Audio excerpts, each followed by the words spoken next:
The circumstances that I've set out over the past few days are: one, we've got to ensure that we obey the rule of law, international law and legitimacy. Secondly, that we've got to ensure that we have clear and achievable military objectives. And thirdly, in the case of Syria, that it should have been specifically designed to target chemical weapons. Now, if you're talking more generally, in the case of Libya, I supported military action. We had a united international community. I thought there was a clear, just cause for action with strong consequences of success. And in a way, my test for Syria, in simple terms, was: is it going to make life better or worse for the Syrian people, and can we do so in a way that complies with international law? In the war in Kosovo in 1999, where action was taken without a resolution of the United Nations Security Council, that was a war that a conflict that I supported because of the grave humanitarian need. But look, what I wasn't willing to do in this case was to allow an ill-thought-through rush to conflict, bypassing the United Nations, not even trying to go through the United Nations, without a clear sense of the consequences that would follow. And that was the basis on which we didn't agree with the government motion. I think what is the case is that we shouldn't set an artificial political timetable, and I have to make the judgments about Britain and the British national interest.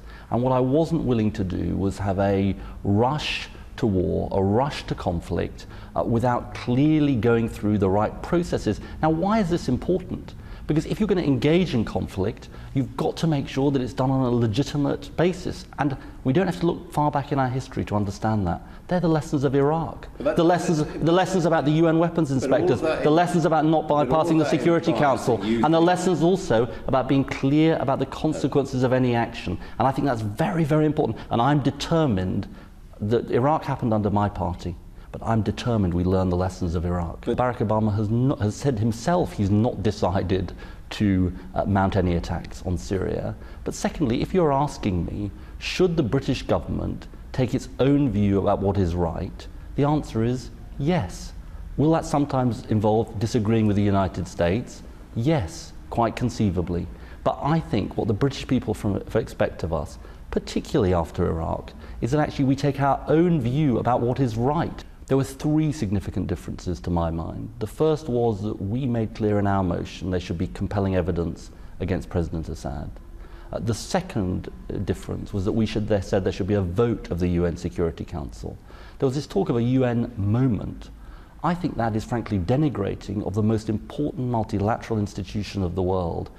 It's so important that we engage in serious way with the United Nations. And the third was having regard to the potential consequences of any action. And I think there were three important differences between ourselves and the government.